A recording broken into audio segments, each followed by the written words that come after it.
Hello friends, this is your friend back with a new fanfic. What if Naruto found love with Hinata, Ino, Anko, and a Konoha Harem? If you like this story, don't forget to like, share, and subscribe, and tell me in the comments who your favorite Konoha girl is. Now, let's start. Ch1, another Uzumaki still lives. Konohagakure no Sato, Hokage Tower. The village hidden amongst the leaves was in ruins. The damage inflicted by the Kyuubi no Yoko stretched for miles. Parts of the Great Wall that once encircled the Hidden Leaf village were destroyed, leveled by the destructive power of the nine-tailed fox, a creature capable of causing earthquakes and tsunamis with but a flick of its tails. The wall was not all that had fallen. The damage had spread into the districts of the village, wrecking the Hyuga compound and the Uchiha district along with revamping the plots of land owned by the Nara clan. The village known for its wall of fire certainly suffered a great deal of damage because of the Kyuubi's sudden attack. Not only had Konoha suffered major economic losses with all the costly damage, but the village had also lost a lot of manpower in the attack. Many prominent shinobi such as Akamichi Torafu, Uchiha Kagami and many others lost their lives during the attack. Perhaps the biggest loss was the Hidden Leaf's Yondaime Hokage, the Kiroi Senko, Namikaze Minato. With the loss of perhaps the most gifted shinobi Konoha had ever produced, the political climate was in disarray. The daimyo immediately called for the Sandaime Hokage, Hiruzen Sarutobi, to come out of retirement and assume the mantle of Hokage once again. And so there he was, the Kami no Shinobi, the legendary professor of Konoha and master of all forms of shinobi combat. Hiruzen Sarutobi was now left to struggle with one dilemma that stood out of many the Kyuubi attack had left him with. At the moment, only he knew what had truly happened. Uzumaki Kushina, Minato's wife, the second Jinchuriki of the Kyuubi, had through the meddling of Uchiha Madara, been forced to unleash the Kyuubi during labor. It had all happened so fast, and before Hiruzen knew what happened, he had lost 12 Anbu operatives, amongst which 2 of Konoha's brightest medics, and soon after, his dear wife, Sarutobi Bawako. Madara's meddling had rushed Minato and Kushina into their untimely deaths as they sacrificed their lives to save Konoha and their newborn son, Naruto. Minato had called forth the Shinigami and sealed the fox's yin chakra within himself, sealing away its spiritual essence and by proxy its physical body. The yang chakra was sealed within Naruto as Minato knew without a doubt Konoha would come to face great danger, and would need the fox's power to overcome it. The Shinigami then took Minato's soul as payment for sealing the Kyuubi's yin chakra, while Kushina died along with her husband, drained from her life force during the entire affair. Not even her unique Uzumaki vitality and longevity were able to save her, and thus Uzumaki Naruto became not only the third Jinchuriki of the Kyuubi but also an orphan in the same night. What to do with you now, Uzumaki Naruto? Hiruzen wondered, looking down on the sleeping infant. Life would not be easy for this young one. No, whatever normalcy the child could have had it not been for Madara, was now out of the question. From an early age he would have to be protected and taught to defend himself and those around him. If only I had the time. Hiruzen reached into the makeshift cribs of blankets and plush pillows and held up the child. My dear Bawako, I could really use your help right now. As the Sandaime Hokage, his duties were to this village first and foremost. The lives of thousands surely outweighed that of one, even if this particular infant was the spawn of the 4th Hokage and the descendant of the near-extinct Uzumaki clan. And there it was, the answer to his dilemma was right before him. Another Uzumaki still lives. It was a risky move, Hiruzen was sure of it, but it was the only alternative he had. The Sarutobi clan could not adopt this one child and yet refuse the dozens of other children left without family, nor could he, in good conscience, make Naruto's status as a Jinchuriki public.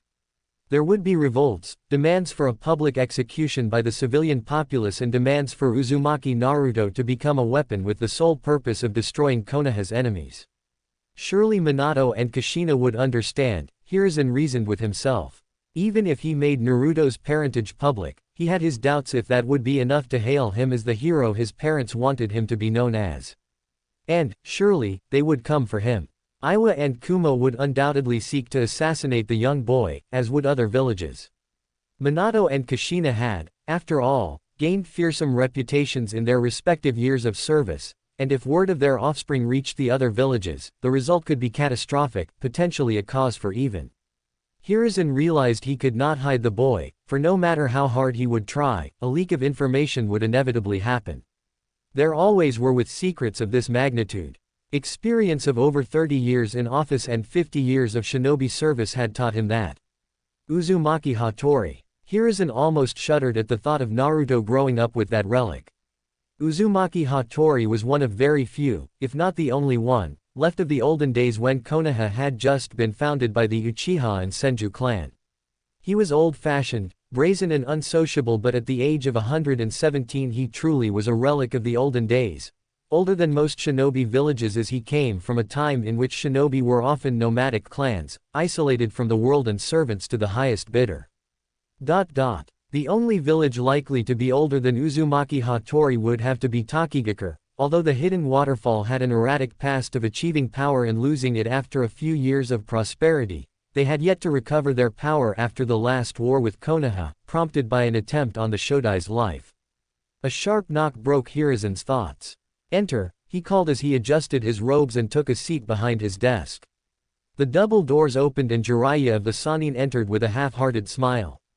His clothes were dirty, scathed with mud and ripped in several parts of his trousers. The huge scroll on his back, suspended by rope, seemed equally worse for wear. Yet despite his ragged appearance, Jiraiya retained his youthful appearance and exuberant disposition. "Sensei," Jiraiya greeted. "Jiraiya, I thought I told you to get some rest. You overexerted yourself during the battle."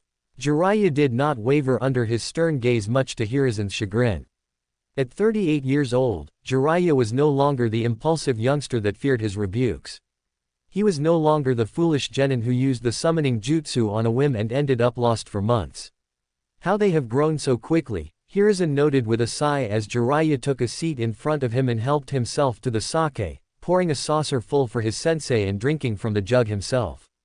"What brings you here, Jiraiya?"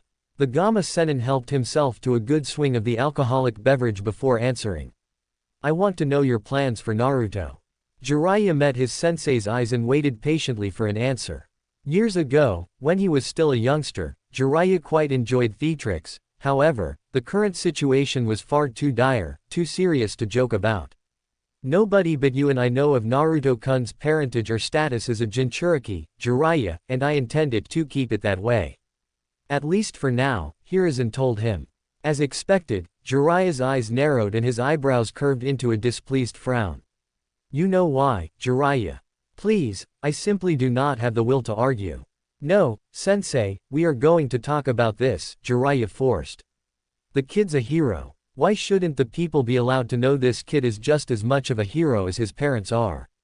Minato wouldn't have accepted this, and don't even get me started on Kushina. She would probably level this whole village. This is only temporarily, Jiraiya," Hiruzen tried to appease his former pupil. "As I am sure you can imagine, there's a lot on my mind. I have yet to speak with the council, the daimyo's delegates, or the populace for that matter. For the time being, it is of the utmost importance that we organize ourselves, treat our wounded and take some serious damage control. And then what? After all the fussy clans have been appeased, the politics have been all said and done and the villagers brought out of evacuation, what then? Don't tell me you intend to have the boy put in an orphanage, or even worse, become a weapon." Hiruzen sighed. "You are the boy's godfather, Jiraiya." "No." Jiraiya's answer was direct and firm. "I'm not a parent, sensei. You can't hand over a kid to me, it's just not possible. He would turn out just as messed up as I am. Besides, I can't look after a child when the village needs my intel, now more than ever." He made a valid argument, but truth be told, Jiraiya simply did not want to be reminded of his late student. Minato had been like a son to him, his legacy and his pride and joy. Jiraiya hadn't even looked at the infant since he had entered the office. He knew the second he looked into the child's vibrant blue eyes he would see the boy's father. Naruto would serve as a painful memory, one he clearly did not want or need right now. "Then what do you suggest, Jiraiya? If you, the boy's godfather, will not take him, who will? The council will undoubtedly push for an ultimatum: either Uzumaki Naruto becomes a weapon or he will be executed." Knowing R. Hiruzen paused for a moment as he searched for the right word. "Misguided daimyo, he will support the clans that have his favor, the very same clans that will push for either execution or turning the boy into a weapon." Why don't you make this public? Jiraiya suggested, clear desperation in his voice. Make it common knowledge what a hero Naruto is before the council can make the motion to use him as a weapon. If the people find out what an injustice they're planning. Jiraiya, Hiruzen said with an annoyed rise in his tone, causing baby Naruto to shift uncomfortably and yelp. You're grasping at straws. The people of Konoha have just lost countless of loved ones once again. It hasn't been 10 years since the last war and now they have once again suffered such a loss, all in one night. They will not take this very well. I'm sure you remember the riots only a few years ago, or have you forgotten? Let me remind you, it was at the time Minato-kun completed the Hiraishin and proved to be capable of decimating the enemy. We were finally beginning to win a war we would have otherwise undoubtedly lost. Do you remember now? The cries for blood, the cries for an attack on Iwa, to tear them apart and forever render incapable of rebuilding just as they had tried to do to us. They will not accept this, Jiraiya. The sooner you stop fooling yourself the better. We must come up with a viable solution, one that does not harm Minato's child. Then what do you suggest, sensei? Jiraiya demanded, venom laced to his tone. You know I can't take him. And if you're thinking about Tsunade, think again. Last I spoke to her she was still depressed about Dan's death. According to her assistant, she hasn't used any ninjutsu in months. She won't be able to protect Naruto, and like I said, Konoha can't afford the loss of intelligence if I take him. We have to come up with something else. Sensei and student locked eyes for a moment, sitting in silence and contemplating on what the other was thinking.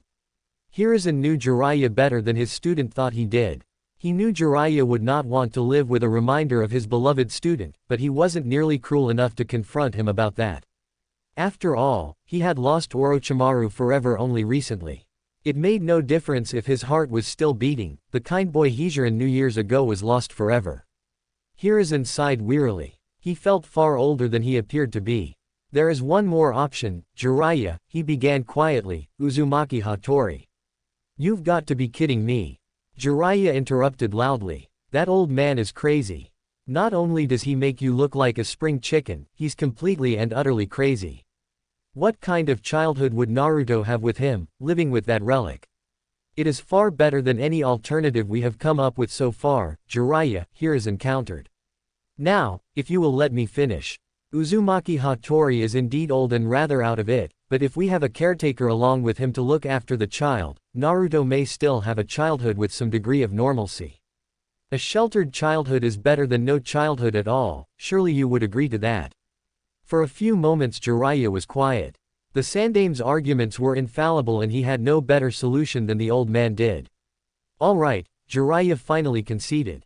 All right. If the old man is willing to take the boy in, and if he is willing to allow a caretaker.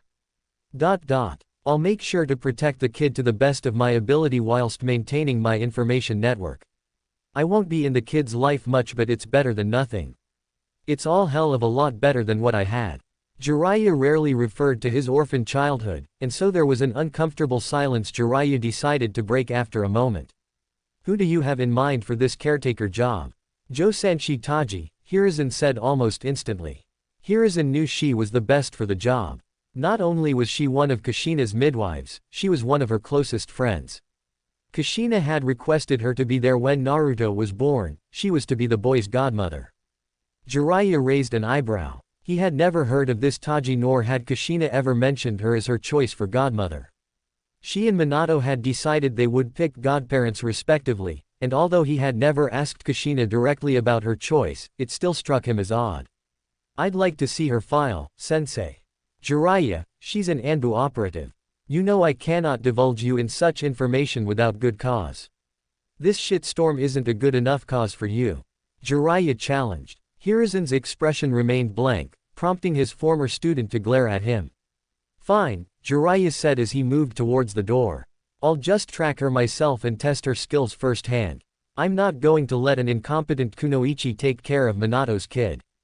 Just as his hand gripped onto the door, Jiraiya heard Hiruzen give a heavy sigh in defeat. All right, I will fetch the file. Here, take Naruto-kun and wipe that smirk of your face, Hiruzen told him with a frown, passing the newborn to the toad sage. Hiruzen took his seat behind his desk and called for his secretary to take a break for good measures. Receiving a comply, the Hokage stood out of his chair and made his way to the far end of his office by the framed pictures of the Shodai and Nadaime Hokage. A quick ram hand seal later and the walls began to shift and contort rapidly as a safe became visible. Another minute later Hiruzen took his seat once again and placed the file on his table. "There you have it," Hiruzen said with a motion of his hand. What he had just done, handing over information on Anbu operatives, was strictly forbidden and against protocol, but Jiraiya had given him no choice. He had no doubt in his mind whatever Jiraiya had planned to test Josanshi Taji's skills would likely maim her or perhaps even kill her. Jiraiya was a perfectionist, and if he were to trust anyone with the life of his godson it would have damn sure be someone skilled enough to protect him. Let's see. Jiraiya settled baby Naruto in one arm and flipped pages with another, nodding as he took in the information. 3 years in Anbu, not bad. Hey, she belongs to the same squad I was in. Jiraiya moved the page over and continued to read out loud. First-class medic, an affinity for water and fire. Overall considered to be a B-ranked shinobi. I see she's got a clean slate. No previous warnings or reports of misconduct. You will see she is of sound character. Kushina was very close to her and trusted her unconditionally. Hiruzen nodded. You would perhaps have known of their friendship if you were actually here longer than 6 weeks a year, Jiraiya. Jiraiya looked up at his sensei with annoyance, but allowed the comment to slide and continued to read the file. Alright, she'll do, Jiraiya decided after a long moment of silence broken only by the baby's suckling noises. The question is, how are you going to hide the fact one of Konoha's first-class medical ninja is gone without a trace? Having her declared as a rogue shinobi won't do much good, especially if they sent Hunter Nin after her. She'll just end up endangering Naruto. Do not fret, Jiraiya, Hiruzen assured him, balancing the infant in his arms. I will simply fudge the paperwork. I'll have her set on a triple S rank mission on papers. It may be a little risky, but I have no doubt I will be able to bury her name. A triple S rank mission. Jiraiya repeated, shifting Naruto's weight. Do those kind of missions even exist? They're unheard of, old man. Are you sure you're not losing it? They're unheard of, but they exist, Hiruzen replied pointedly. Common knowledge amongst most civilians and shinobi is that classifications go up to A rank. However, the more seasoned shinobi will know of the S-rank classifications, but only the higher-ups of villages will know of double and triple S-ranked classifications. No need for the history lesson, sensei, Jiraiya commented with annoyance. He wasn't a damn underling anymore. It was simply embarrassing how his old sensei could still speak to him as if he were the same ignorant genin from all those years ago. How come I haven't heard of them before? I'm the strongest shinobi you've got. Hiruzen's expression went blank. Oh, but I did not realize you still considered yourself as one of my shinobi, Jiraiya, he replied with dry wit. What, with you coming and going as you please, whenever you please? No, I did not believe it to be prudent or necessary to inform you of this mission grade. Only certain groups within the shinobi forces know of and take on these missions. You, Jiraiya, are an individual. One I have long since given up on grooming for my position. Why would I tell you anything that is strictly on a need-to-know basis? A pointed silence resumed, in which Jiraiya glared at Hiruzen, who looked at him impassively. Something had broken between them a long time ago. He wasn't sure what or why, but he knew he no longer looked up to the man before him. Even after Orochimaru and Tsunade had left their home, Jiraiya remained as a valuable asset, and yet his former sensei did not seem to appreciate him at all. Still, Jiraiya pushed aside those thoughts. This wasn't about him, this was about Naruto. This was about Minato's child. That makes sense, Jiraiya replied. Of course it does, Hiruzen replied with a mirthless smile. If you can pull it off, then by all means do it. What worries me is that old fart, Uzumaki Hattori. The guy is literally ancient. He must have gone senile by now. I'm afraid so, Hiruzen agreed. We must move quickly. Hiruzen showed an oddly satisfied grin. You don't expect the Sandaime Hokage to leave Konoha in times of crisis, do you, Jiraiya? Jiraiya cursed vehemently under his breath. A week later, Hai no Kuni countryside. Within hours after having decided what to do with Naruto, Hiruzen and Jiraiya had taken action. Josanshi Taji was summoned to the Hokage's office and sworn into secrecy over her next mission. The kunoichi had been surprisingly fierce about the proposition and even requested they placed a cursed seal on her to forbid her from speaking of her mission, should she ever be captured. Taji's loyalty to her best friend was admirable and she took her duties as godmother very seriously, although she had never been asked officially to fulfill the duty. Hiruzen had her pack her things an hour after her briefing while he prepared the necessary paperwork for the S-ranked mission that would last for a minimum of 13 years. Jiraiya took an instant liking to Taji and respected her enough not to make a single inappropriate remark. It was rather unusual for the Sannin, but Hiruzen was grateful. The Toad Sage respected Taji for her loyalty and determination and so took a liking to her, promising her she could always rely on him for protection and funds should it ever be necessary. Within 2 days all had been prepared and so the surrogate mother, newborn and sage set off for Uzu no Kuni.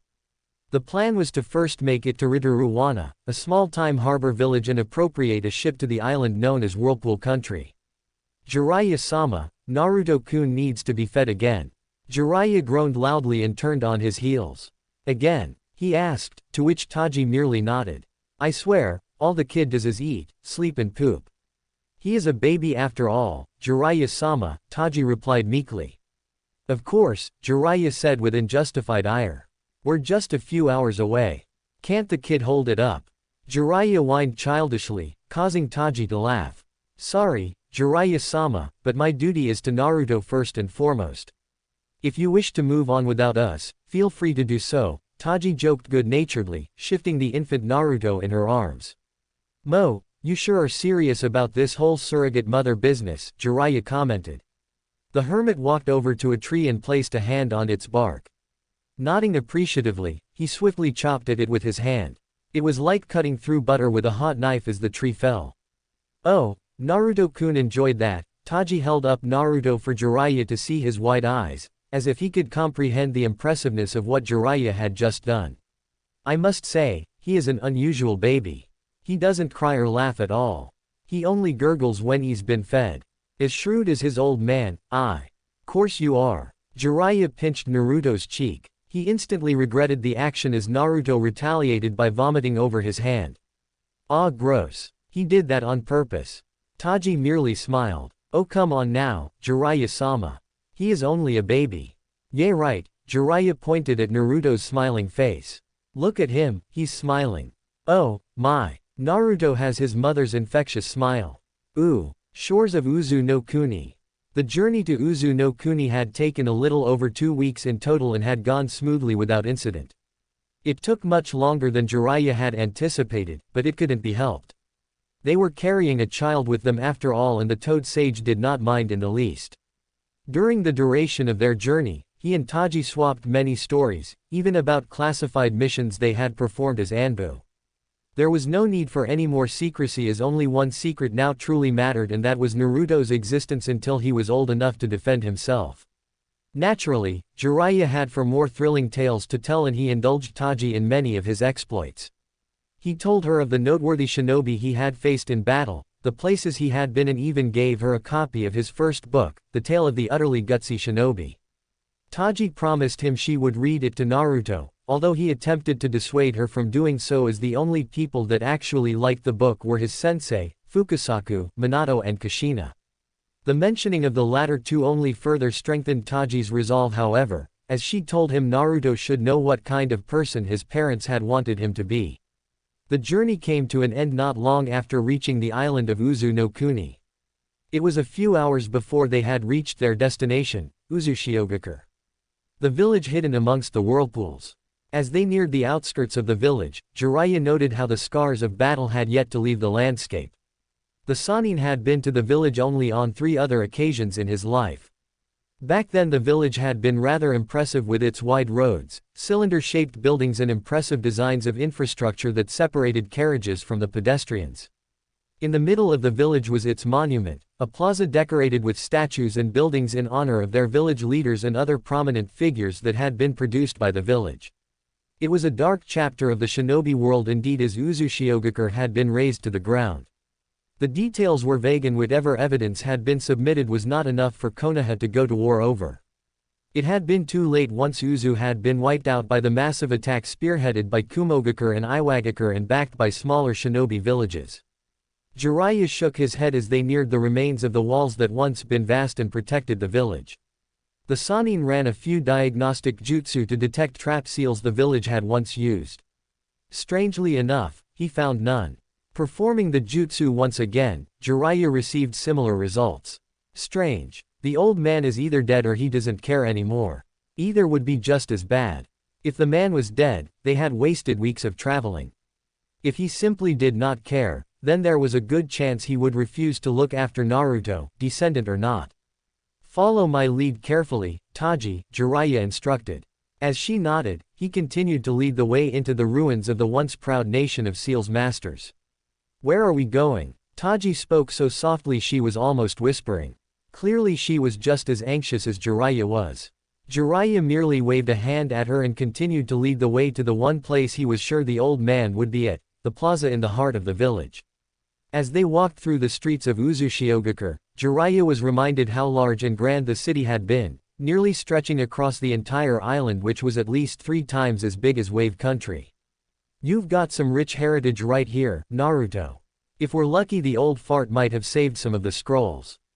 After nearly an hour of carefully threading through the village, they had finally reached the plaza.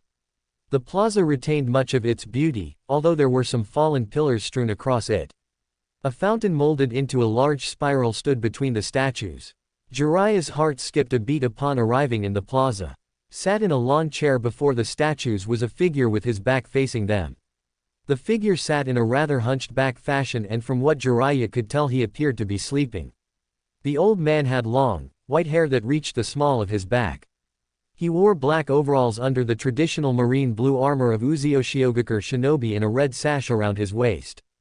Holding out an arm in front of Taji to motion her behind, Jiraiya cupped hands over his mouth. Uzumaki Hattori. Jiraiya called out to the man. Uzumaki Hattori seemed to wake up instantly at the sound of his voice and began to turn to face him. Jiraiya. Ooh. An hour later, Jiraiya sat opposite of Uzumaki Hattori in a cross-legged position and his hands on his knees. The Sannin was still surprised Hattori was still alive, but hid it impeccably and engaged the old man in a nostalgic conversation. Hattori had once been a ruthless shinobi, feared on every battlefield he stepped on and challenged by very few. Jiraiya had detested this man since his youth for his cutthroat attitude and old-fashioned views, but the years of solitude had mellowed him out. Hattori seemed as dangerous as a one-winged fly. Jiraiya wasn't even sure the old man was listening to half the words he was saying when he tried to explain the situation to the old man. Hattori seemed to nod every now and then, grunt noncommittally. With his droopy eyes and constant nodding off, Jiraiya doubted Uzumaki Hattori was in a state to take care of anyone. I see, Hattori croaked with a tired nod. My great-great-great my descendant, he then decided to simplify, is in danger of assassination by Iwa, Kumo and quite possibly his own birth country for being the Jinchuriki of the Kyuubi, and now you wish to hide him here until he becomes old enough to defend himself. I see. Yes, Jiraiya said with relief.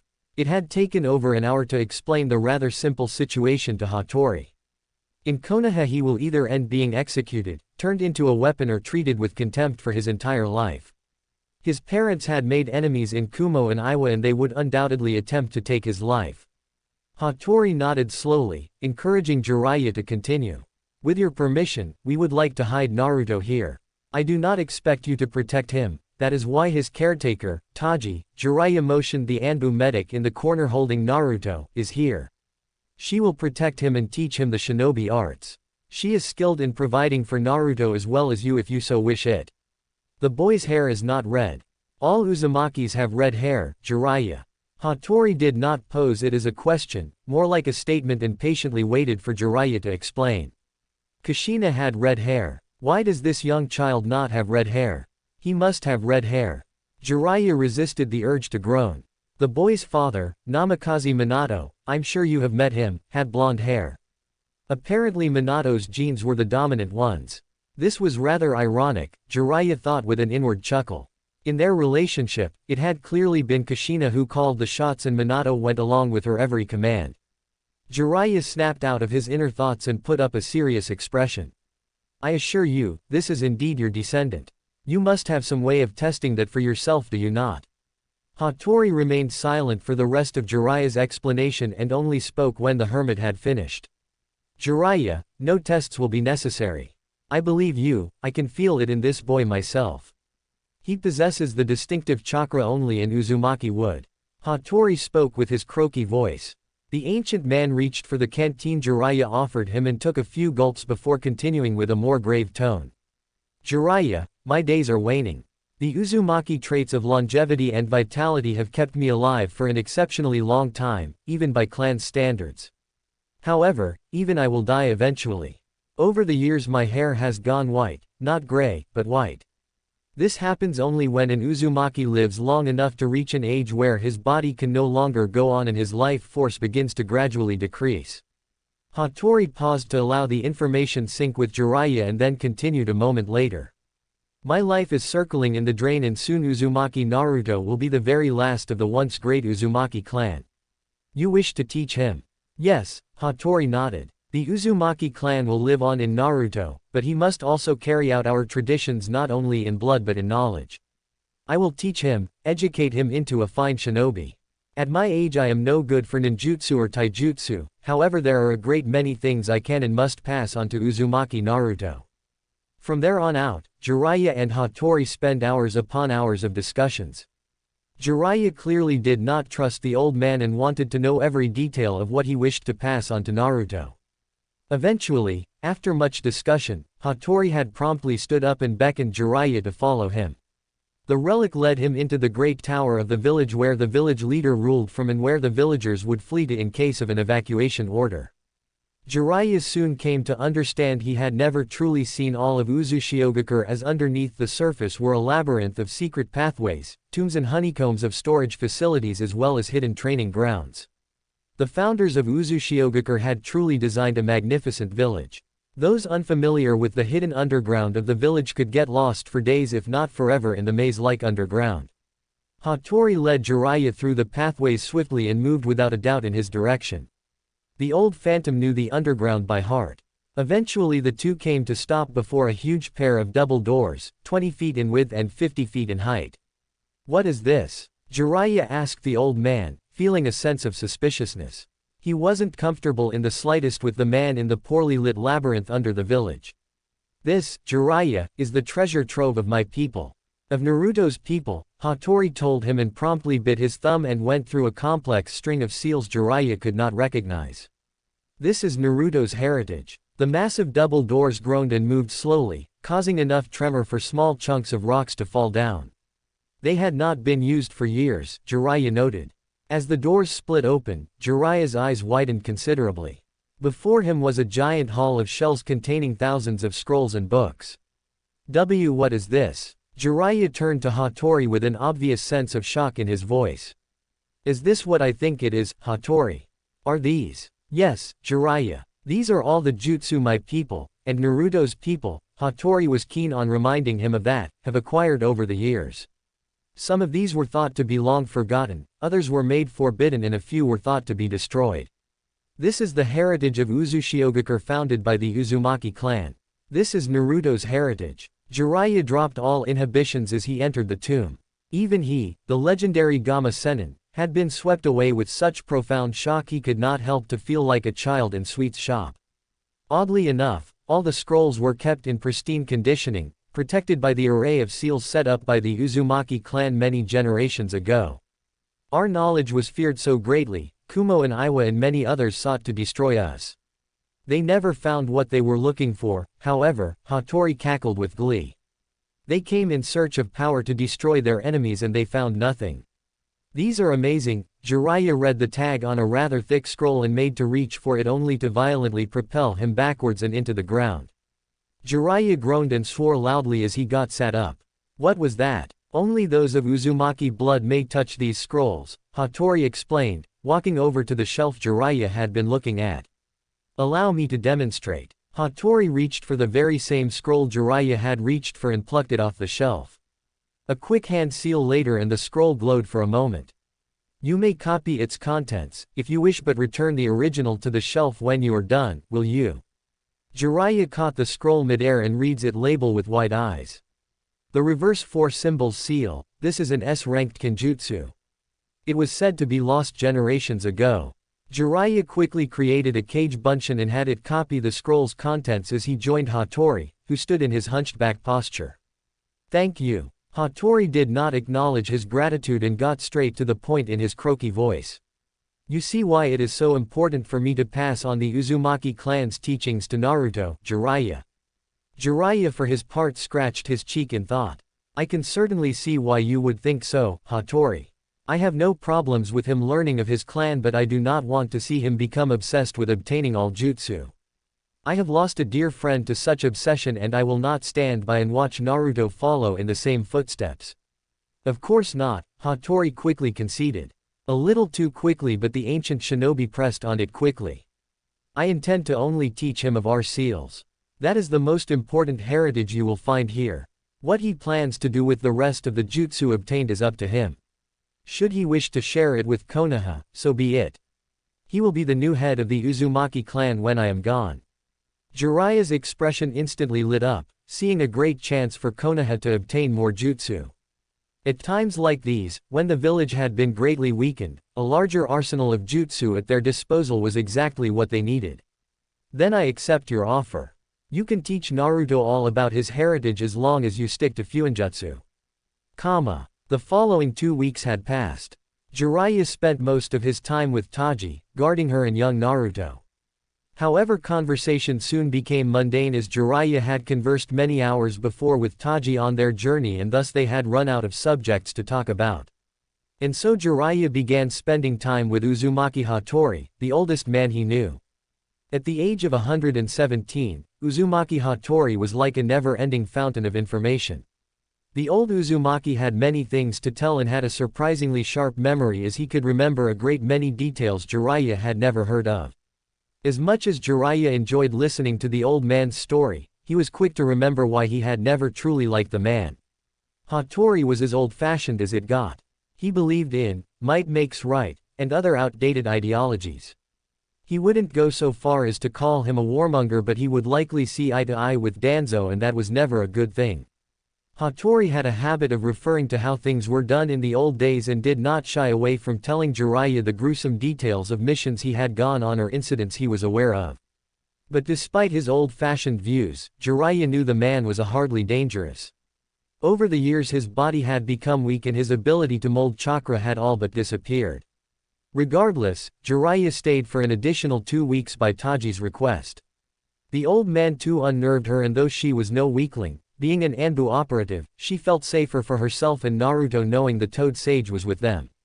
Eventually, however, Jiraiya knew he could no longer stay on the island. Konoha needed his intelligence network as well as his presence at this time.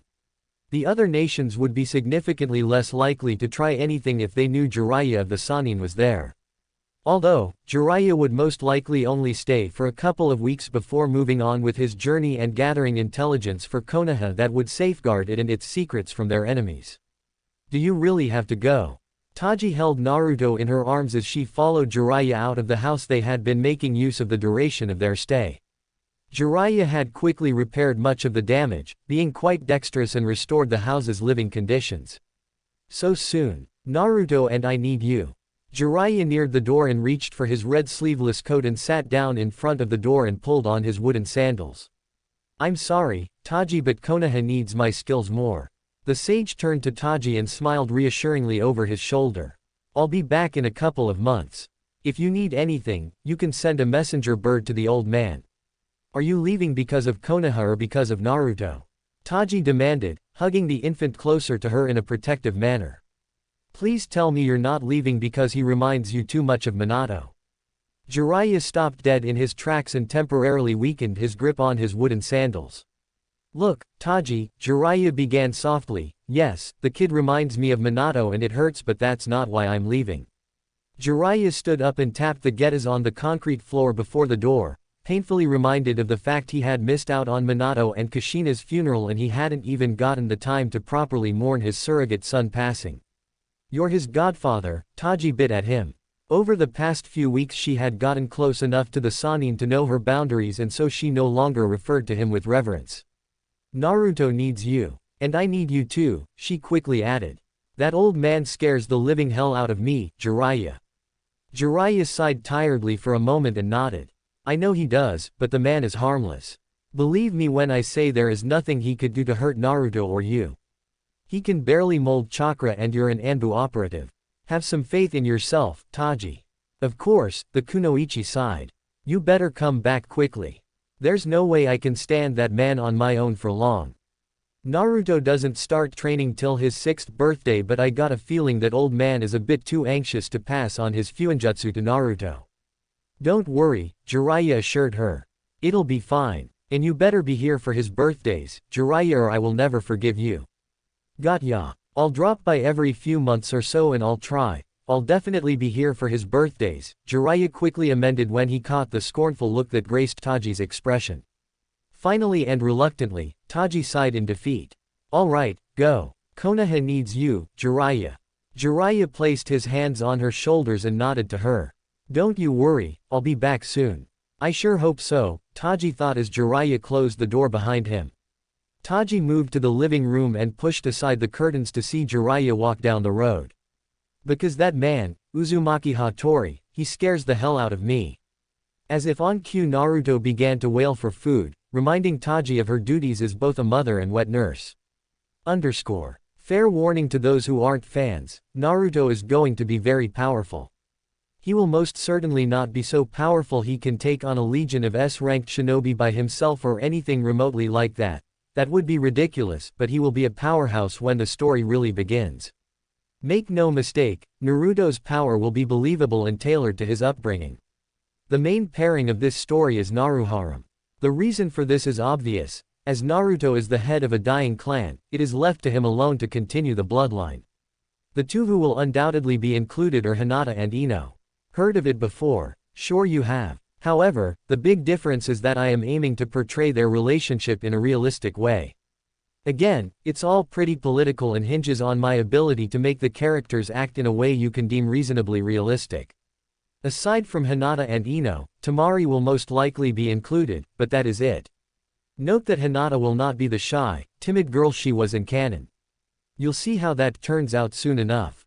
Ch2, Rise. 3 weeks later. It had been 3 weeks since Jiraiya left Uzushiogakure and Taji was already feeling as if she was losing her mind. Taking care of her new charge wasn't as tiring as it was tedious for the former Anbu operative. And while she loved little Naruto as if he was her own son and would sacrifice anything and anyone to protect him without hesitation, as she had proven by sacrificing her life and career in Konoha on only a few hours' notice, the day-after-day repetition of menial tasks had become incredibly boring as she catered to the newborn's wails for affection, food and changing. Still, it wasn't all bad. One of the good things about her situation was that Naruto slept for most of the day, thus allowing her plenty of time to read. It was an enjoyable pastime she rarely had time for when she worked in the field. Taji was also grateful for her elite training in Anbu, during which she was taught the Kage Bunshin, one of Konoha's most sought-after techniques. The shadow clone technique allowed her to find reading materials whilst simultaneously caring for Naruto. Uzu no Kuni was once a nation rich in literature and culture, so she experienced little to no difficulty finding reading material amongst the ruins. In addition, she was grateful for the rare medical scrolls from the vault Hattori brought over on his visits. The relic was extremely interested in Naruto and doted on him at every opportunity. Though not in the way that he would coo and tickle the child or that he would pull amusing expressions, but rather in the way he would hold the child and rock him to sleep as he told of grand tales that the child would not be able to understand for years to come. Naturally, Taji made sure none of his tales were as gruesome as the ones she had heard him share with Jiraiya, and Hattori had enough tact to refrain from such. At first she had been rather weary of the lone survivor of the silent massacre of Uzushiogakure, but eventually, as time crawled by and Hattori's visits to see Naruto became more frequent, Taji began to drop her guard. He is Naru-chan's grandfather after all, she reasoned with herself. He would never want to hurt him. Of course, technically speaking, Hattori was not the boy's grandfather, but he preferred it to whatever real relation he had to the boy, as he referred to himself as such when speaking to the infant. To Taji's immense surprise, she learned Hattori was the brother-in-law of the Shodai Senju Harashima and that the Uzumaki were related not only to the Senju clan but to the Uchiha clan as well. The relic generously indulged her in her many questions, apparently taking no offense to her curiosity and enjoying the opportunity to revel in nostalgia. He told her many stories dating back to the very founding of Konoha and beyond. In his lifetime, he had met with the Shodai many times, and Taji was excited to learn what little facts he was able to share with her. Strangely enough, the relic had a great deal more respect for Hashirama's younger brother, with whom he had more in common, she suspected, as the Nadaime was known to be a very pragmatic and secluded individual. Aside from the Hokage, Hattori also told her a tale or two about his sister, Uzumaki Mito, who was the bridge that bonded the Uzumaki and the Senju clans. Taji was fascinated by the knowledge that Hattori was the legendary Tsunade's great uncle. And while Hattori had a great deal of history to tell her, the most interesting of all was the history of the Uzumaki clan, a subject of great interest to her as her dearest friend Kushina had told her some on occasion, though not to the same detail. Taji learned that the birth of the Uzumaki clan dated back many hundreds of years ago, when the mythical Rakudo Sennin, the master of the Rinnegan and founder of ninjutsu, fathered two sons of whom the elder inherited his eyes and the younger inherited his body. Somewhere down the line of history, the Uchiha clan and Senju clan came to existence, seemingly destined to fight one another as their kin were hired by opposing nations at war. By this time, the Uzumaki clan had long since come to existence and lived isolated lives on this very island where they believed the sage was born and died, though they had never found his burial site. Hattori had even shared his theory, which speculated there was a good chance the Hyuga were close relatives to the Uchihas and by proxy to the Uzumaki and Senju as well, as they were also likely to be descendants of the older brother who passed on various mutations of the Rakudo Sennin's Rinnegan, a dojutsu she had never heard of before. Admittedly, this is an unfound theory, young one, Hattori had croaked. I would need to have access to the Hyuga shrines to trace their ancestry, but the Hyugas have always been very secretive of their affairs. They would never admit to having any blood relation to the Uchiha. Most notably, Hattori was very adamant that she understood one absolutely truth, and that was that the Uzumaki were scholars first and foremost. The Uzumaki did not start out as a shinobi clan, they came to be one for reasons beyond her thinking. The Uzumaki had an insatiable thirst for knowledge so great it took precedent above all else. This was not to say the Uzumaki were in any shape or form weak. In fact, they were far from it, as Hattori boasted on numerous occasions. It was in their pursuit of knowledge and understanding of the universe that the Uzumaki had grown both in wisdom and in power, developing unrivaled jutsu their enemies could not hope to match. In fact, they grew so powerful that Uzushiogakure was kept a hidden village since its founding, as countless nations sought them out for their aid in their wars. Barbaric wars the Uzumaki looked down upon with disdain, for they were above senseless violence. The Uzumaki did not fight unless it was absolutely necessary. They refused to participate in any conflict that did not involve them directly. Not even when they were asked by their cousins of the Senju clan to aid them against their mortal enemies of the Uchiha clan did the Uzumaki fight. Instead, they opted for neutrality as they were related to both clans and did not wish to be involved in their feud, which had lasted for decades.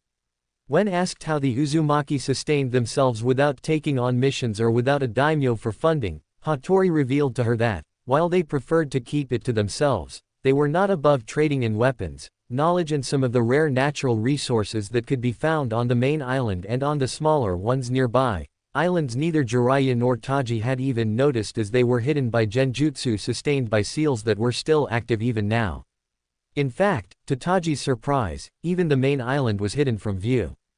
But, Hattori-san, if this island was hidden all this time, how did Jiraiya manage to bring us here? She had asked with a confused frown permeating on her otherwise flawless skin. In response, the relic cackled with childish glee. A long time ago, Kushina returned to this island with that man and Jiraiya. By that man, Taji assumed he meant Namikaze Minato, for whom Hattori appeared to have a cool, grudging respect. Those born with Uzumaki blood will always be able to find this island. However, for those we consider allies, we have ways of letting them return. I suspect Kushina allowed that man and Jiraiya to return to this main island whenever they pleased. For once the silly girl's disregard for our ways turned out helpful. In her 3 weeks of living on the island, Taji accumulated more knowledge on the legendary Rakuto Sennin than most scholars did in a lifetime of research. She learned from Hattori that a great number of ninjutsu and bloodline limits could be traced back to the Sage of Six Paths. Virtually all dojutsu were mutations of the Rinnegan passed down the elder brother's lineage, while a great number of body-related Kekkei Genkei came down from the second brother's lineage. Amongst other these included the infamous Dead Bone Pulse of the Keigaya clan. The Uzumaki, whom were born with strong chakra and incredible stamina, vitality and longevity, were undoubtedly descendants of the younger brother. As were the Senju, whose members were also born with strong chakra and bodies were capable of incredible ninjutsu, the greatest examples of this being the Shodai's Mokuton and the Nidaime's space-time ninjutsu. However, only the Uzumaki and Senju were born with the innate potential to master all elements, according to Hattori. This explained quite a great deal about Kushina's immensely powerful ninjutsu, something Taji had always been curious about.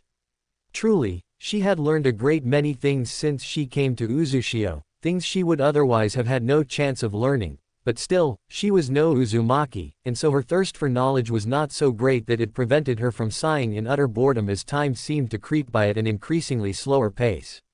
There was not much she could do for amusement other than reading. Even that had gotten dull, and considering how book-smart she was, as most good medics were, that was quite unusual.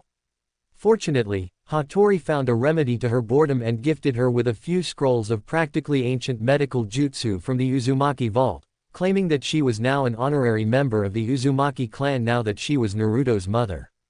Taji suspected it was Hattori's way of getting closer to her son but was very much grateful for the opportunity nonetheless and relished in the practical exercises she could now spend her time on.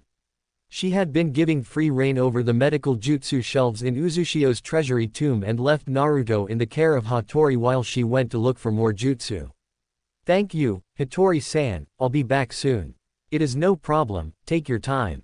I will take good care of the boy while you're gone," Hattori croaked as Taji slipped on a pair of shoes and rushed out of the door to gather some of the rare herbs that grew near the coast.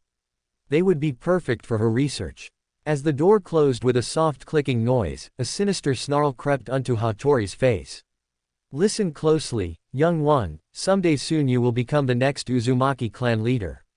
I will raise you and I will nurture you. I will make you strong so that one day you can rebuild Uzushiogakure and destroy our enemies.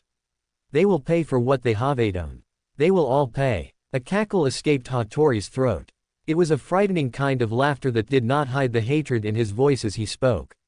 "Soon, Naruto, you will begin your path to greatness." A cry escaped the infant as the baby boy began to bawl fearfully, scared beyond measure. Hattori's dark demeanor evidently upset the child. "Silence." The child fell silent on command, looking up to his great ancestor with bulging blue eyes and silent cries emitting from his small mouth. Uzumaki Naruto would begin his path to greatness soon, willingly or unwillingly. 2 years later, Naruto aged 2. Once she had finally and truly settled in Uzushiogakure, time went by fairly quickly, Taji noticed. Her days went by in a blur of systematically changing, feeding and nursing Naruto and studying and developing new medical jutsu in her spare time. Naruto was a rather scrawny baby and stayed remarkably skinny despite fears of being overfed. Hattori eased her fears soon enough, informing that Uzumakis had extraordinary metabolisms as a byproduct of their extraordinary longevity and vitality. The relic assured her that by the time Naruto reached puberty he would fill out accordingly. The ancient Uzumaki had kept his distance for the most part of the 2 years.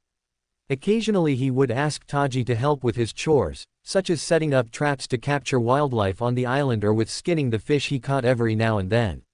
Taji assumed he was just trying to be thoughtful by giving her excuses to get her out of the house where she spent most of her time with Naruto and doing her research, so she indulged him.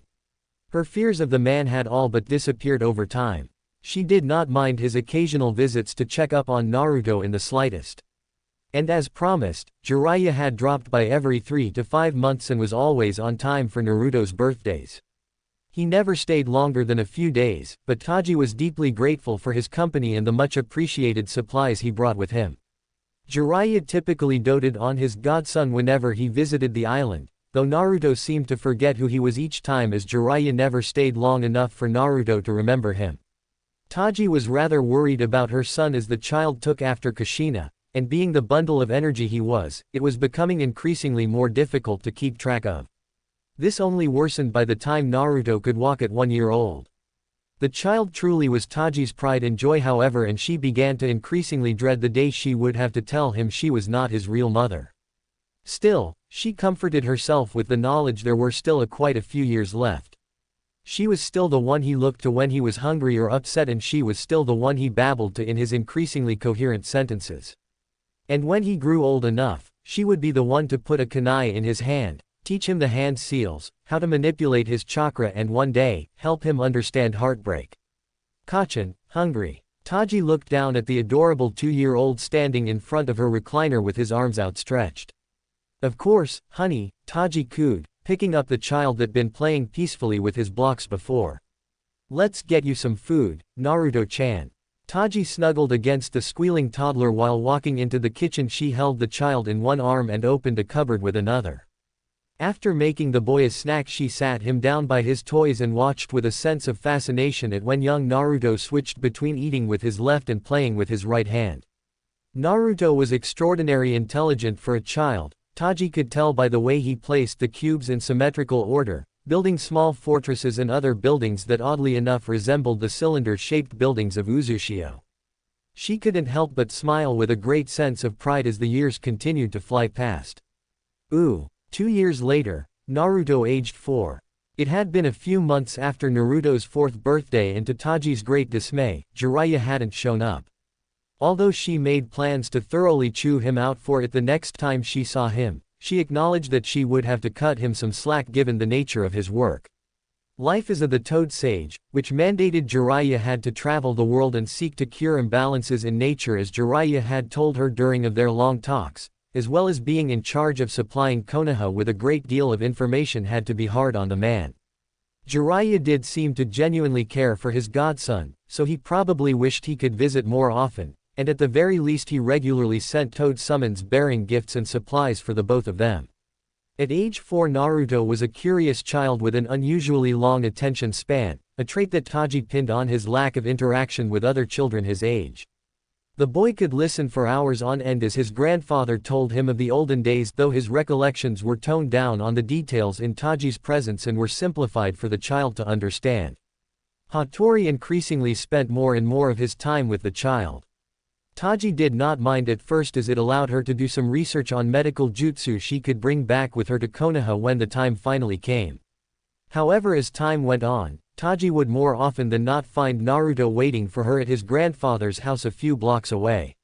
Not only was it a disturbing thought for Naruto to be wandering about the ghost town alone, but Hattori had enamored the child to the point he sometimes would just up and leave to spend time with his grandfather without saying a word.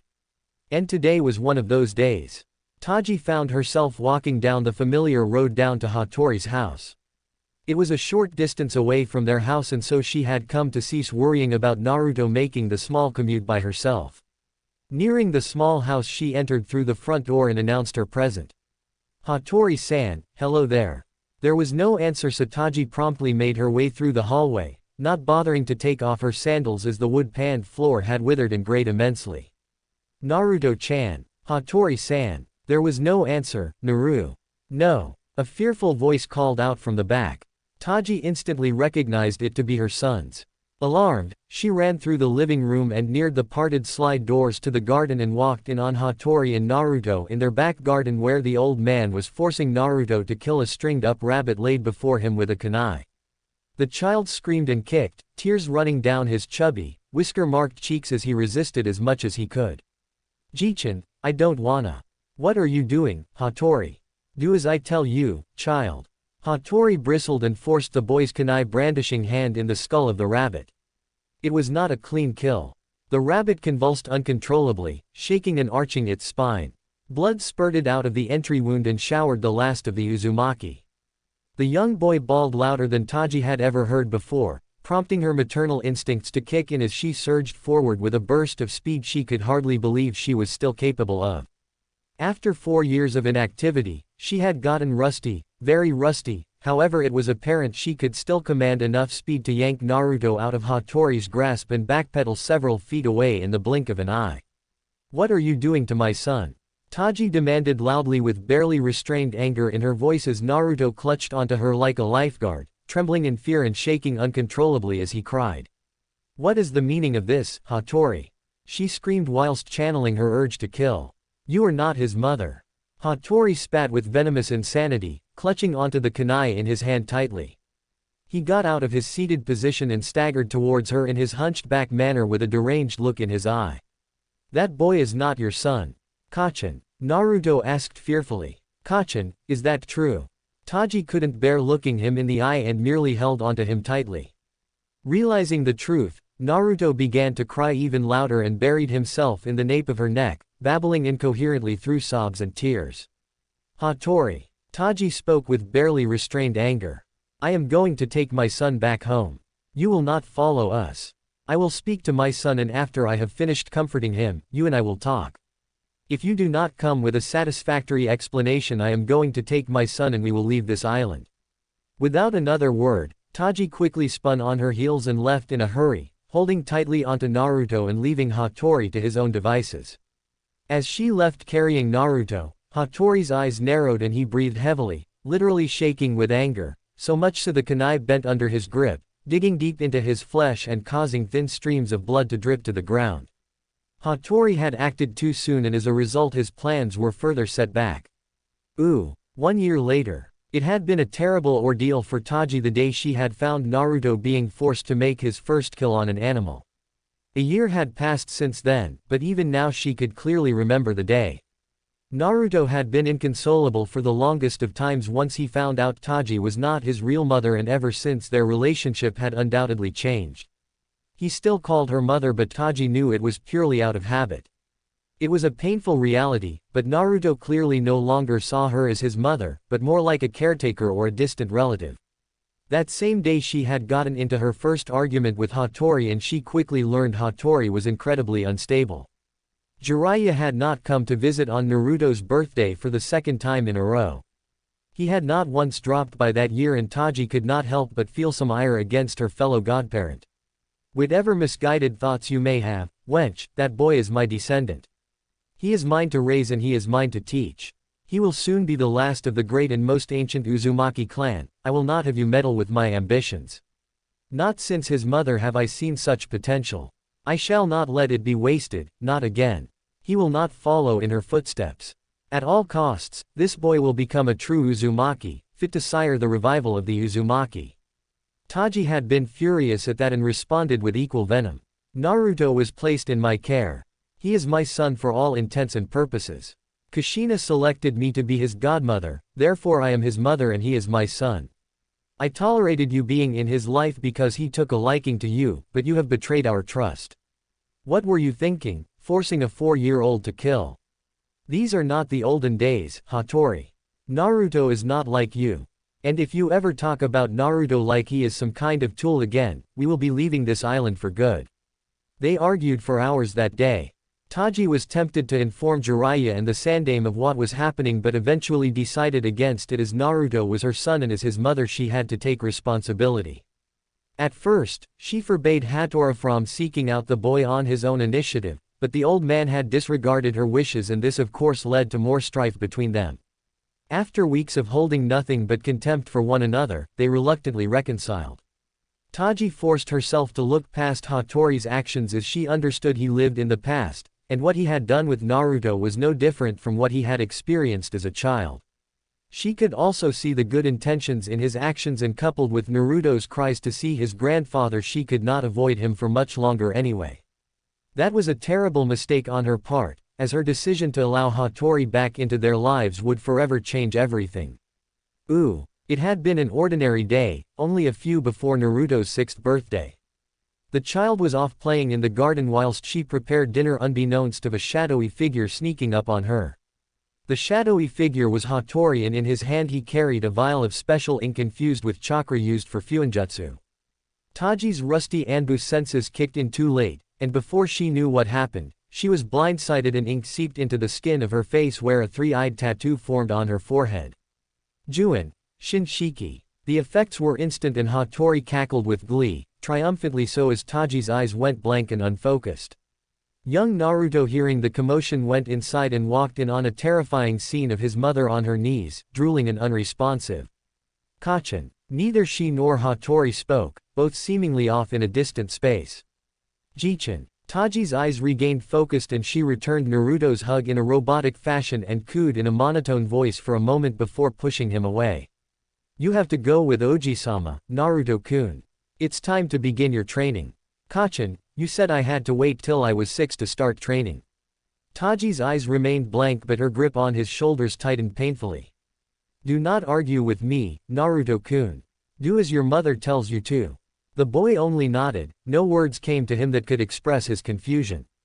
Wasting no time, Hattori grasped the boy's smaller hand in his own and began to drag him away, off to begin his training, off on a path he had not chosen but followed regardless, for his mother knew best.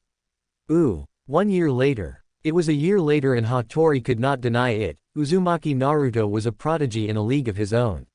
He marveled at the boy's ingenuity and resilience. Everything he taught the boy, the child would absorb quicker than he thought possible, blowing away even his high expectations like they were nothing. Hattori often wondered how the boy would have turned out if he had enslaved Taji's mind sooner, perhaps he would have been even more powerful. The mere thought of it could make his blood boil. Time was far more precious for him than anyone else.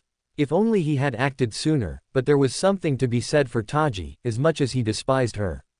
She was the driving force behind his heir. Her maternal affections were what motivated him, and thus he allowed her to retain her mind for the most part, meddling with her thoughts and brain only when she defied him. Over time, her moments of defiance became fewer and fewer, obedience seemingly lapping over into her subconscious. As a result, there were some noticeable changes in the former Anbu operative. His fuin had been applied rather haphazardly, and thus as a side effect, Taji's brain had degenerated in certain ways. She was still capable of doing his bidding but the damage was irreparable. Still, Hattori had to admit Taji was crucial in the development of his heir. It was the only reason she was still alive. Jiraiya dropped by on the Naruto's 6th birthday. He stayed for only 2 days and left after being relieved from his promise by Taji, who under Hattori's directive, told the Sannin his occasional visits were doing more harm than good as they would upset Naruto whenever he left. And after being reminded that his work for Konoha was certainly more important, Jiraiya readily agreed, promising to drop by at least once every 2 years instead. The very next day, the boy's training had begun. Hattori started with teaching the boy basic chakra control, calligraphy key for true fuinjutsu masters, tactics and strategy through medium of shogi. Soon, the boy had started reading tomes on the Uzumaki's heritage by himself. It was important that he knew about the clan's history if he were to ever lead it. Hattori's heir did not particularly like reading, he was much like his biological mother in that sense, but Hattori did not take no for an answer. The Uzumaki clan was known for many things aside from fuinjutsu, including literacy and intelligence. And so the boy obeyed, convinced that his grandfather and surrogate mother knew best. Within 2 months the boy had mastered a handful of basic E-ranked ninjutsu taught in Konoha's academy. From then on Hattori began to continuously and rapidly increase the scale. Tasks became harder, jutsu became more difficult and studying became much more intense. By the age of 7 Naruto mastered the basic chakra control exercises and moved on to fuinjutsu. It took him only a week to master tree climbing and just a few more days for water walking. Hattori knew Naruto had incredibly large chakra reserves for a young boy, even by Uzumaki terms, and made use of it by having Taji begin the child's training in advanced chakra control and manipulation. The woman had her uses as an Anbu-trained medic with near-perfect chakra control. She taught him a variety of medical jutsu along with her advanced chakra control and manipulation lessons whilst Hattori drilled the boy on the foundations of fuinjutsu, a particular branch of jutsu he excelled at far greater than anticipated. By the time he was 10, Naruto had already become a Jonin-leveled ninja. Most notably, his skill in fuinjutsu was remarkable and flourished in unpredictable ways due to his ingenuity and creativity. Naruto excelled greatly at all forms of shinobi combat taught to him and quickly absorbed fuinjutsu and ninjutsu, though his genjutsu was rather weak in comparison, despite his efforts. Hattori made sure the boy knew at least how to break high-leveled genjutsu before moving on to other subjects. Perhaps most notably, it soon became apparent Naruto had extremely high affinities for wind and water, typical of the Uzumaki clan, and so Hattori brought the boy scrolls from the Uzumaki clan vault that contained advanced uses of nature manipulation. One of the scrolls was particularly valuable as it was written by none other than Senju Tobirama as a gift to the Uzumaki clan. The scroll contained the secret to using the water molecules in the air for sweetened jutsu. As valuable as that was, Naruto's natural gift for wind jutsu manifested itself in a rare form of telekinesis. It was truly remarkable, so great in fact, Hattori made it a priority his heir sought complete mastery of the technique, and thus Naruto spent hours in complete silence as he meditated whilst simultaneously exercising his control over his wind element to the point he could levitate an entire kunai set in perfect synchronization and in intricate sequences. At the age of 10 Naruto knew over 100 jutsu in total, ranging from all basic 5 elemental jutsu to medical jutsu, fuinjutsu, various arts and even a handful kinjutsu thought to be impossible to master by seasoned shinobi decades his senior. It was now the time, Hattori decided. Naruto met with his tenant. Uzu no Kuni Mountains. On the top of Uzu no Kuni's mountain terrain, many miles away from the village and on the other side of the island, the Uzumaki built a temple for Uzumaki Mito and the Kyuubi. This temple was buried in the mountains, and began at the top and ended at the bottom in an enormous chamber, beneath sea level. The chamber served as a contingency plan, in case the Kyuubi ever escaped Mito. Though, fortunately, this never happened. In the case it did, the entire lower part of the temple could have been disengaged and dropped to the depths of the oceans where it would be crushed and Kyuubi would have likely died, buying them enough time to prepare for when it resurrected.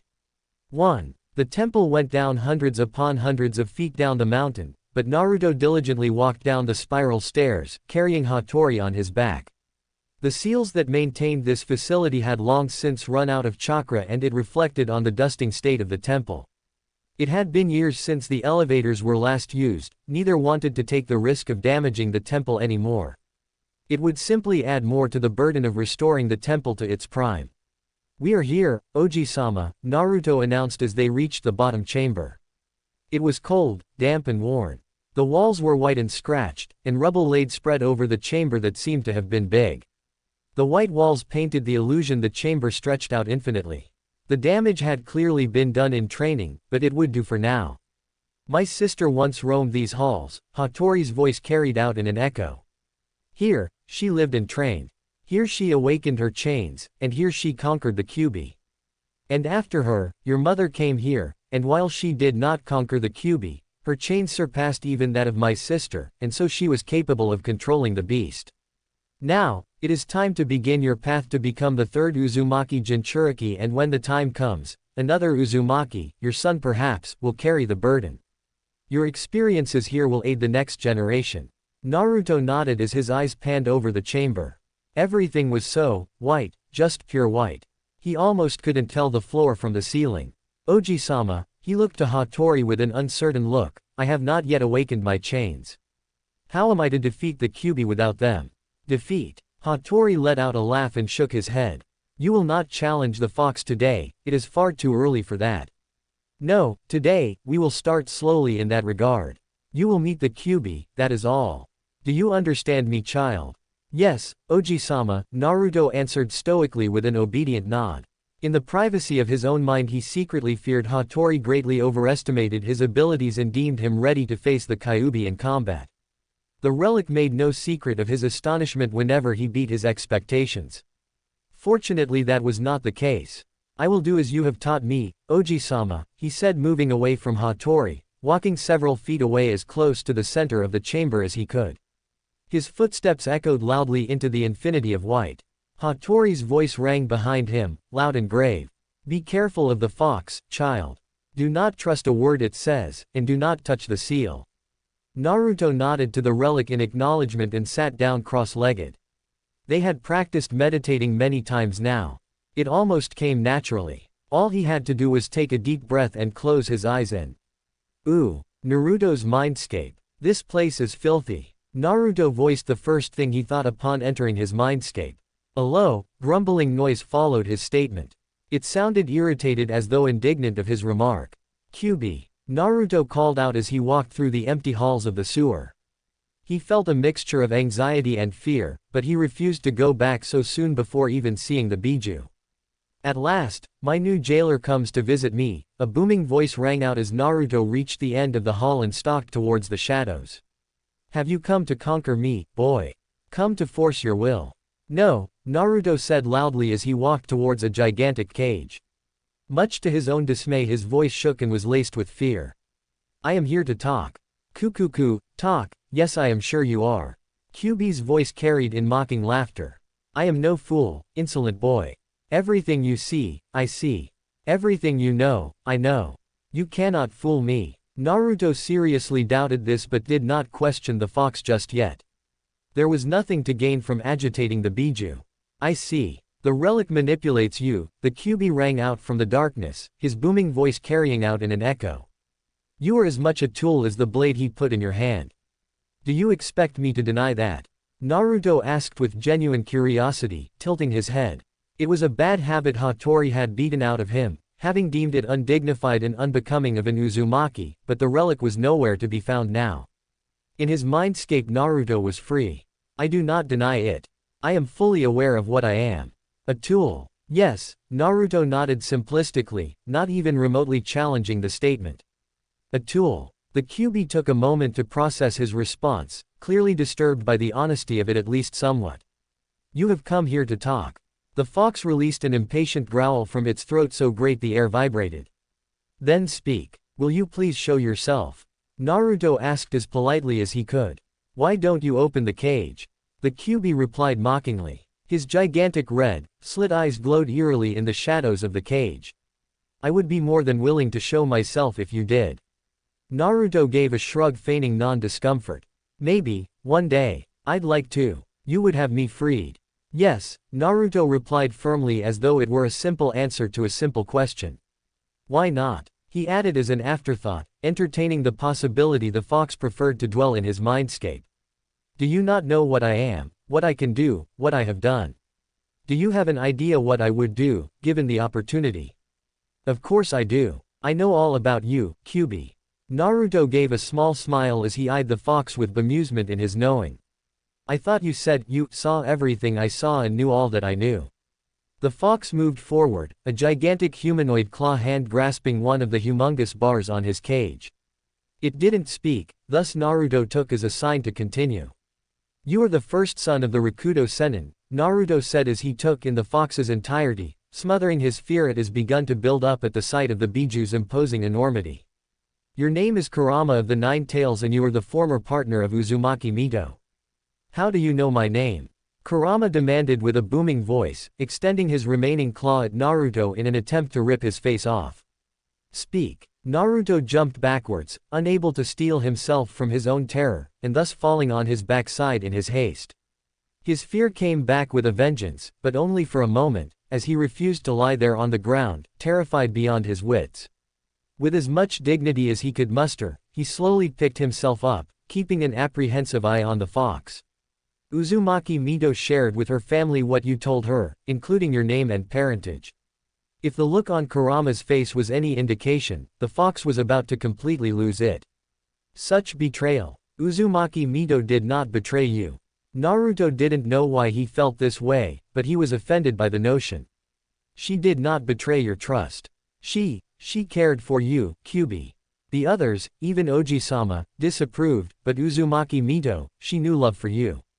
You were more than just a tool to her, Kyuubi." Naruto gripped his fists tightly as he walked closer into Kurama's reach, essentially putting himself at the Biju's mercy. "She did not share the knowledge you entrusted her with out of spite.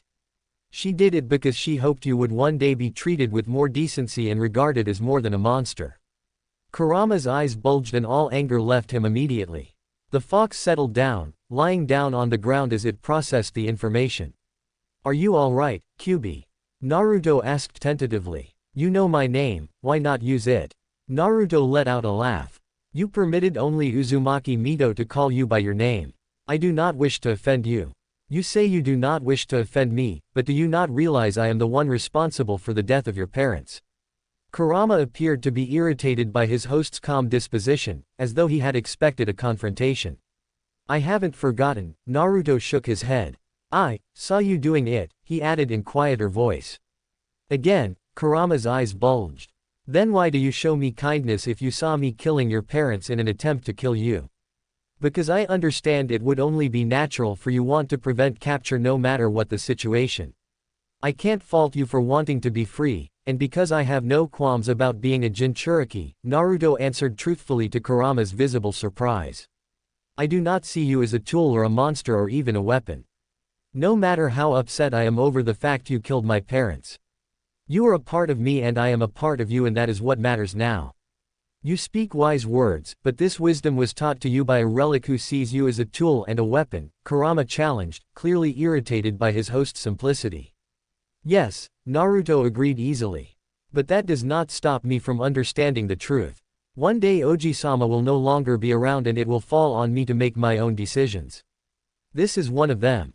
And what is this decision exactly? Kurama asked, intrigued. Naruto gave another smile, and Kurama only now noticed how odd it was, as though the child had not smiled once before their meeting. I've decided I certainly will not become your master. Then what will you become? Your partner and your friend. Naruto's oddly smile turned into an even odder grin. It was an awkward smile others might have found grotesque and off-putting, but Kurama found it endearing. So much so Kurama couldn't help but part his massive fangs into something that resembled a smile. And what makes you think I will accept you? Your awkward smile, Naruto said with a raised finger. You should really work on that. Kurama burst out laughing, as did Naruto. Very well, I sense no malice in your heart, Uzumaki Naruto. I shall accept you as my partner, provided you swear you will never betray me. I will never do anything to hurt you, I swear it on my life, Naruto said with a serious expression. Provided you promise me the same. Then we have an agreement, Kurama extended a massive claw towards Naruto. I will be your friend and partner for life, Uzumaki Naruto. And I yours, Q. Kurama, the fox fell in. You may call me by my one true name. Kurama, Naruto nodded with a smile as he gripped and shook Kurama's claw. Your name suits you. As does yours suit you, Naruto. Hours later. Hattori grew restless as he paced before Naruto, who remained in his meditative state. What is the meaning of this? Hattori repeated for the umpteenth time. The plan had been a short meeting with the fox, a meet and greet that shouldn't have taken longer than a few moments, and yet the boy remained still for half a day. Could he have done the unspeakable and released the fox? No, of course not. Hattori quickly dismissed the possibility out loud, chiding himself for his fears. The boy was far too intelligent to fall victim to the fox's wit. And even if he wasn't, the boy knew who to obey. Hattori considered waking the boy forcefully many times, but that did not strike him as a good idea. Who knew what would happen? Mito had always made a point of total solitude in her chamber. Hattori could not begin to imagine the chaos he could possibly cause if he even shook the boy. Damn you and your insolence, child. It was just as he said it, when chakra, bright crimson-orange chakra, exploded from Naruto in all directions, tossing Hattori in the air. A shroud of chakra enveloped Naruto and 9 tails shot out from the small of his back and curled around him in a protective barrier. Hattori let out a pained growl as he landed on his old bones with a solid thud. He quickly scrambled to his knees, his eyes widened at the sight of his heir. What is this? He exclaimed raspily as Naruto's eyes opened. Rather than blue, the young Jinchuriki's eyes were red and slit. QB. No, Oji-sama, Naruto said in a calm, baritone voice as he shook his head and the chakra tails unfurled. It was an odd sight to say the least. Kurama has not taken over. What is the meaning of this? Hattori demanded in the raspy scream. The plan was to meet. Forgive me, Oji-sama, but we took quite a liking to one another, Naruto interrupted Hattori for the first time in life. We have come to an agreement that we shall fight side by side as partners and friends, and more importantly, equals. Hattori's old eyes looked as though they were about to bulge of their sockets. What? He exclaimed. The seal. He then added hurriedly. What did you do to the seal, boy? I modified it, Naruto revealed with slight reluctance. Hattori gasped and choked on his spittle. Do not worry, Oji-sama. I modified only a little to enable Kurama to speak to me directly. When did you learn how to do such a thing? Hattori demanded, irate. I did not teach you how to do metal with a seal of a caliber such as yours.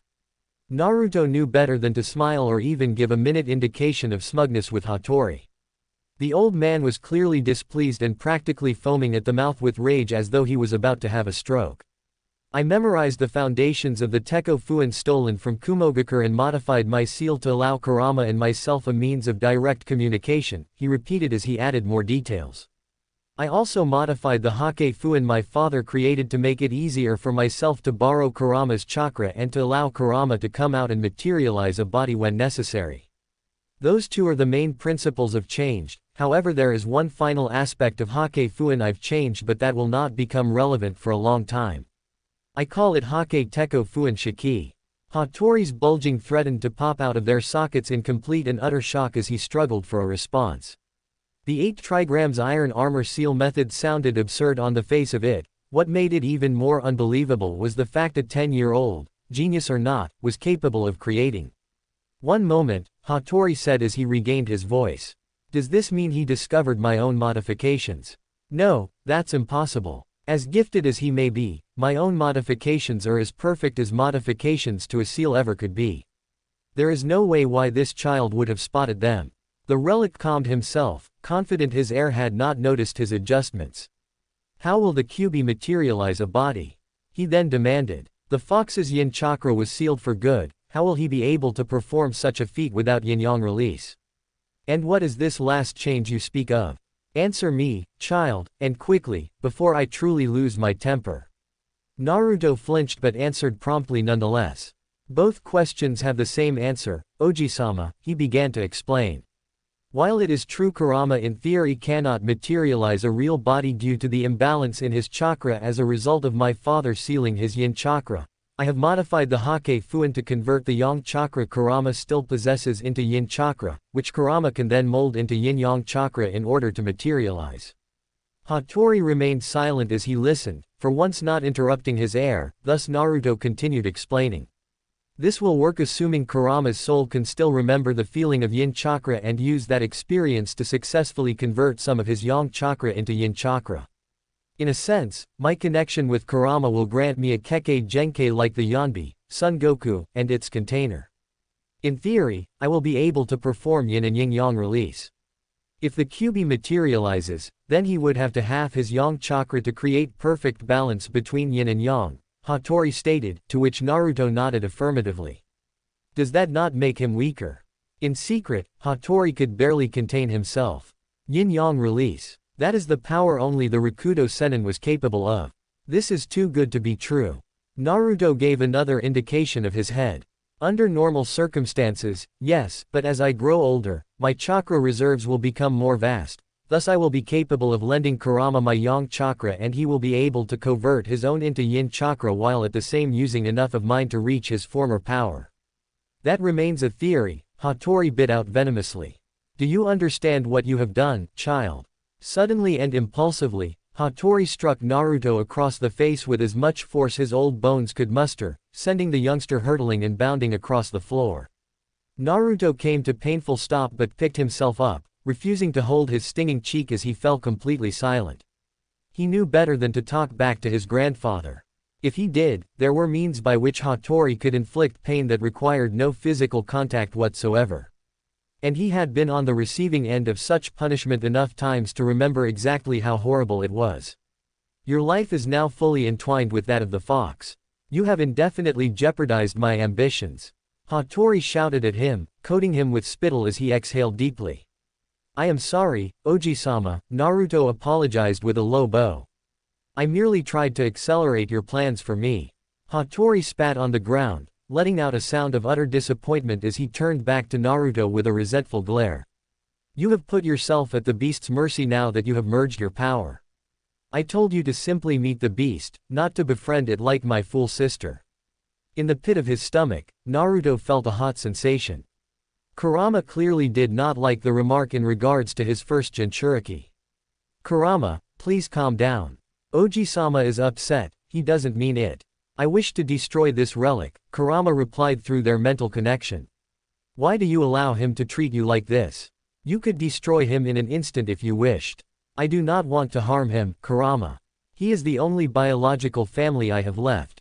Are you listening, boy, or is the fox polluting your mind with his filth? Hattori demanded as he took steps closer as though he were about to strike him again. Are you? I am listening, Oji-sama, Naruto replied obediently as always. I will not let Kurama sway me from what it is you want me to do. Uzushiogakure will be revived, according to your plans, Oji-sama. I will do whatever is necessary to make our ambitions comes true.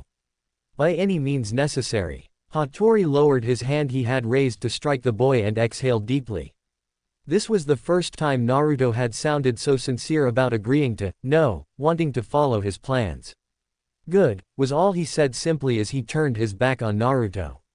You will be able to control the Kyuubi's power sooner than expected, if what you say is true, he stated. Then our plans must accelerate to accommodate that fact. Naruto nodded. Yes, Oji-sama. 1 year later. Another year had passed and Hattori had since began to train Naruto's taijutsu, an area he had previously been lax in educating Naruto on as the boy's body grew at a stubbornly slow pace. Being too old to train the boy himself and Taji not being up to scratch after a decade of inactivity, Hattori had no choice but to rely on some kinjutsu of his own, the Edo Tensai. A jutsu he helped the Nadaime Hokage, Senju Tobarama, to develop. However, it was far too risky to do it himself, thus he had Taji master the jutsu under his guidance. It would not have been possible had it not been for his stroke of brilliance in temporarily linking Naruto's chakra to his surrogate mother's through a seal designed by Uzumaki generations ago. Rather than used by the Uzumaki themselves, as they had inherited incredible chakra reserves from their Rakudo Sennin ancestry, they sold the designs of these seals to Kusagakure, which once stood at the top of the shinobi world. 2. It had taken a while for Taji to leave the island and bring back suitable sacrifices, but at last everything fell into place. Hattori was exceedingly anxious. He had not performed this jutsu for many years, not because out of some putrid sense of morality but rather a general abhorrence of such perverse jutsu that meddled with the cosmic balance of life and death. Still, he reasoned with himself that it was a necessity. While Naruto had clearly inherited his father's physique, it would go to waste if he did not cultivate it soon. Are you ready, boy?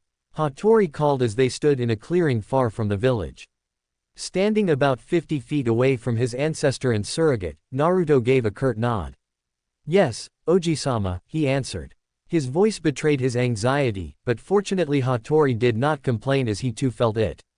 The relic looked to Taji, whose eyes were blank, unfocused, devoid of any conscience.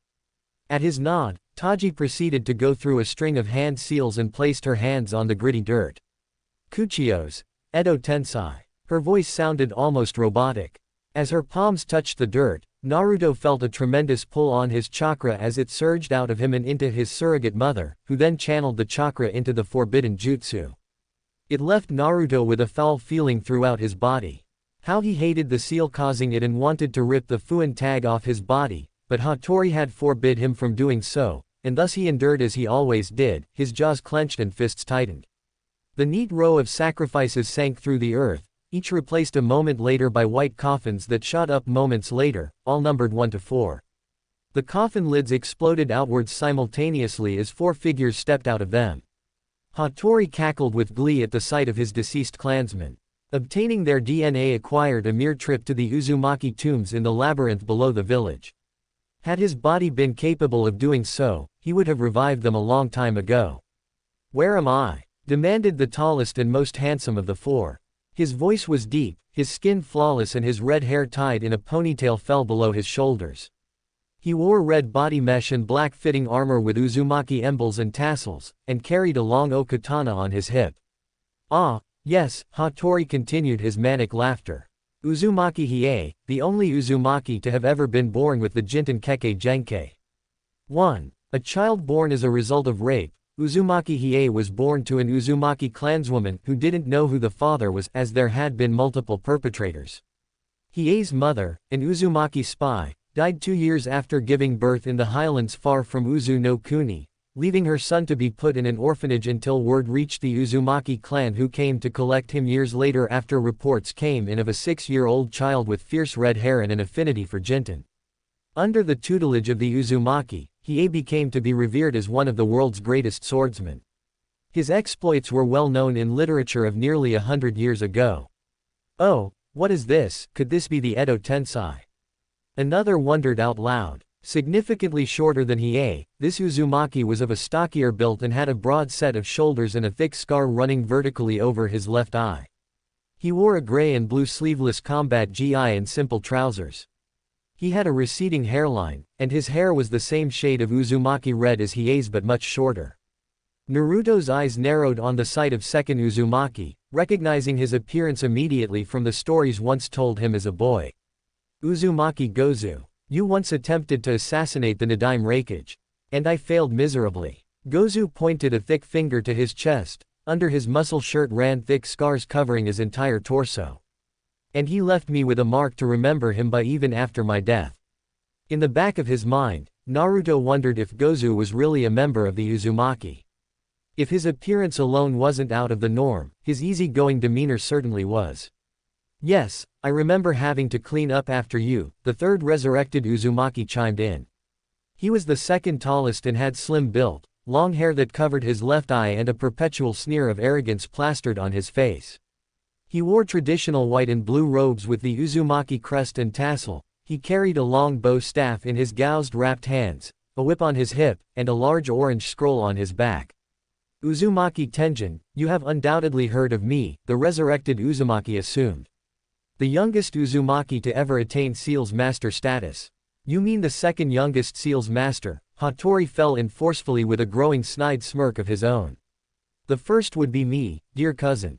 To think you actually survived this long, you have not aged well, Tenjin drawled with unveiled distaste. You have undoubtedly summoned us through the use of Edo Tensei, the most clever of the resurrected deducted immediately. I assume we were the best DNA matches you could find. Hattori neither confirmed or denied this, thought it appeared Tenjin did not care anyway as his eye fell on the fourth and last of the resurrected. What is this misfit doing here? Tenjin snarled. Uzumaki Hiro, Hattori whispered the name with clear exhilaration. Naruto recognized the name immediately and frowned, uncertain of what to think or say. Perhaps the second most gifted ninjutsu specialist the Uzumaki have ever known. Hiro looked like most Uzumaki, his hair was red, going up in gravity-defying spikes like Naruto, his skin lightly tanned and for the most part unscarred. He wore the traditional blue Uzushiogakure battle armor over baggy, white robes with the Uzumaki spiral emblem. The second, Hiei spoke with a light frown of confusion. He looked to the other resurrected Uzumaki for answers. Isn't it obvious? Tenjin said, glaring at Naruto as he sized him up. This child has surpassed even Hiro. Interesting, Hiro spoke for the first time. Naruto noted how calculated and reserved he sounded, and while faint, he could hear a touch of condescension. Interesting, is it, traitor? Hattori growled at Hiro with contempt. The other resurrected Uzumaki seemed to agree with Hattori, even Hiei, who looked rather odd with his damning glare, accentuated even more by the black sclera and white iridides as a result of the Edo Tensei. So it is true, what you said, Oji-sama. Naruto knew the story of Uzumaki Hiro very well. Hattori had told him only once, but the hatred in his voice had seen to it Naruto would never forget it. Uzumaki Hiro was born to Uzumaki branch house parentage. Growing up, he soon proved to be a prodigy amongst prodigies, a true genius in every sense.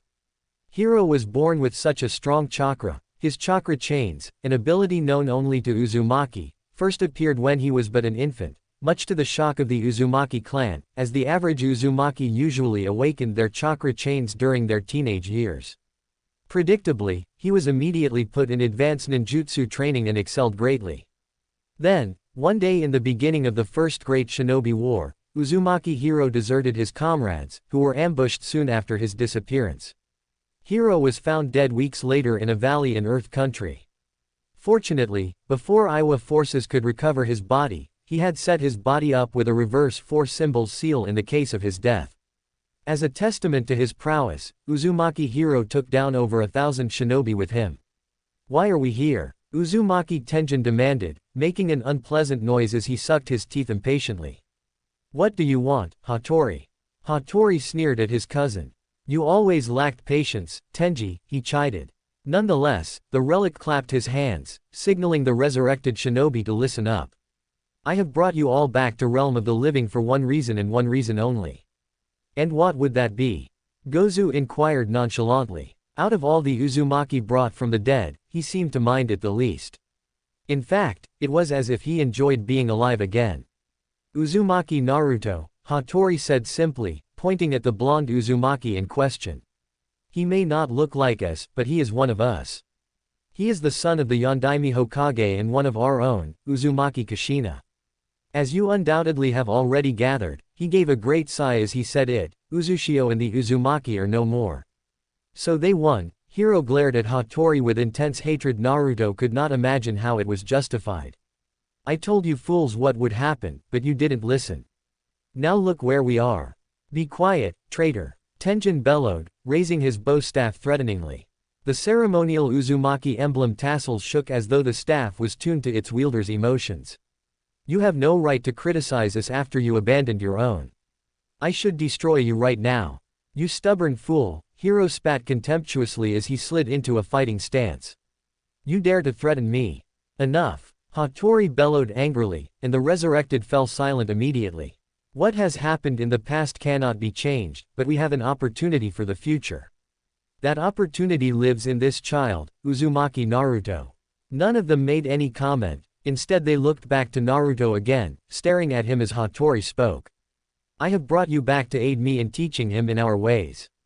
Through him, the Uzumaki can live once again and Uzushiogakure can be restored. You haven't changed at all, Hattori. Hiro's voice was as cold as ice. The resurrected Uzumaki made no attempt to hide his utter disgust. This fixation with tradition and protocol. All of these rules, don't you ever get tired of them? Hattori opened his mouth to respond angrily, but Hiro already turned to Naruto. I have been in your position, Uzumaki Naruto. I know what it is like to have your entire life dictated to you. Doesn't it anger you, fill you with rage, how much you must do and how little choice you have? This life without freedom, if you can even call it a life, is a wretched thing, is it not? So that is why you betrayed the clan, Naruto realized as the reason for Uzumaki Hiro's betrayal became clear. It was a strange notion to him, but it made sense in a way he couldn't quite put in words. He had never really thought of living his life in any other way than he did now. The more he realized how odd his life was, the more he realized he could relate to Hiro's past predicament. It scared him. Was there something wrong with living a life of routine, waking up early, eating the nutritious meals prepared for him by his surrogate, reading, training and resting in accordance to Hattori's schedule? Naruto opened his mouth without being clear with what he wanted to say, so he fell silent. You want to be free, don't you? Hiro asked quietly. His voice took a more sympathetic and gentle tone. Free from all of these responsibilities and duties. Then kill this old relic and... Hiro's eyes suddenly rolled back into his head and he fell forward, collapsing with a resounding thud. Insolent fool. Hattori trembled with rage and breathed heavily. Even now he dares to defy our ways. Trampling on Uzumaki protocols never sat well with the relic and it could easily set him off into a fit of rage. It was exactly why Naruto made a habit out of never bringing up his resentment of certain aspects of his training. I'm assuming you've got ways to control him. Otherwise you just wasted a lot of chakra resurrecting this filth, Tenjin commented from the sidelines. Of course I have my ways. Hattori took offense to the comment. Now then, I'm assuming you three will comply freely. Gozu gave a shrug and stifled a yawn. Death is boring, he said simply. I'll comply if it means I'll be able to see the revival of our clan. While I am not particularly pleased with being brought back, Hiei began as he placed a hand on his okatana's hilt, I will serve my clan once again. The two looked to Tenjin who rolled his eyes and dramatically threw his arms in the air. Fine, fine. Seeing as I don't have much of a choice anyway, I'll agree to help you, so long as that filthy traitor keeps his distance. That won't be a problem, Hattori assured. 2 years later, Naruto aged 12. Jiraiya had once again returned from his long spell of absence. Safe to say, he was rather impressed with Taji for raising such a fine and powerful young man, although he expressed some concern on Naruto's detached disposition. Well, He's only got me and Hattori-san, so it can't be helped he's a little different from others his age, Taji reasoned rather defensively. And with me stuck doing research and Hattori being too old to even care, he's usually left to his own devices, she said rather defensive of her son. I can hardly take credit for how strong he is, Jiraiya-san, Naruto mostly teaches himself. I don't think there's anything else I can teach him. This prompted Jiraiya to stay for a few more days, in which he decided to spend most of his time with Naruto to get to know his godson better as well as teach him a thing or two. Naturally, it did not go unnoticed by the sage how advanced Naruto's taijutsu was, and if that weren't strange enough, he mastered summoning toads within a matter of hours. It was almost as if he had done it before. But then, Jiraiya thought, who would have taught him how to summon? He had seen Taji's file, and as skilled as she was, she had not signed a summoning contract. Geez, you sure pack a punch, kid, Jiraiya commented, shaking his hand to get the blood flowing once again as Naruto flew back and landed in a skidding crouch. Alright, I think I've seen enough. Taji's done a great job raising you. You're finally ready to come home. Expecting a smile, Jiraiya was unnerved by the frown Naruto shot him. What is it, Naruto? This is my home, Jiraiya Kyofu, Naruto said icily. Simply because I was born in Konoha, does not mean it is my home. How could it be, if I spent only a few days there before you asked my mother to throw her life away to raise me in solitude? Jiraiya's brows furrowed. Do you resent me, Naruto? No, Naruto answered truthfully. Your insensitiveness towards my mother's sacrifice and my home, however, offends me. I believe Oji-sama would disapprove. Is that so? Jiraiya approached the youth with a curious feeling budding in the pit of his stomach. Hours later, Taji and Jiraiya were seated in the house whilst Naruto was out to find firewood. Go back? She asked, the notion of actually returning having clearly not been expected so soon. He is only 12 years old, Jiraiya-san. He'll be 13 soon, meaning he will able to graduate the academy in Konoha and become an official shinobi, Jiraiya told her. Whilst she mulled it over, he looked around him and found that the house, despite being cluttered with books and scrolls, was in excellent shape. Now that he thought of it, the ruins of Uzushiogakure seemed to have been cleaned up. I'm not sure, Jiraiya. Jiraiya gave a sigh, he had hoped not to have to use this particular card. Look, Taji, I know you've grown attached to Naruto, but don't forget I'm also his godparent and the agreement was that he would return to Konoha once he was able to defend himself. The scandalized look of outrage in Taji's face was a clear sign he shouldn't have gone there. So what? You've hardly gotten to know him, Jiraiya, you're almost never there. How would you know the first thing about him? Why does he have to return now? He's not ready. From what I've seen, he's well beyond the level his peers in Konoha will be at. He's incredibly powerful, Taji. He's ready, he said with a finality they both knew she could not defy. Then, with a softer tone, he added, look, this will be a good thing for Naruto. He needs to be in contact with kids his own age or he's going to end up being completely incapable of interacting with other people, Taji. Do you really want that? There were no further arguments after that. In a few months Naruto would return to Konoha, on time to graduate with peers his own age. Not long after hammering out the details, Jiraiya once again left with a promise of meeting them in Konoha. Ooh, you embark upon your journey soon, boy. Naruto knelt before Hattori and bowed his head.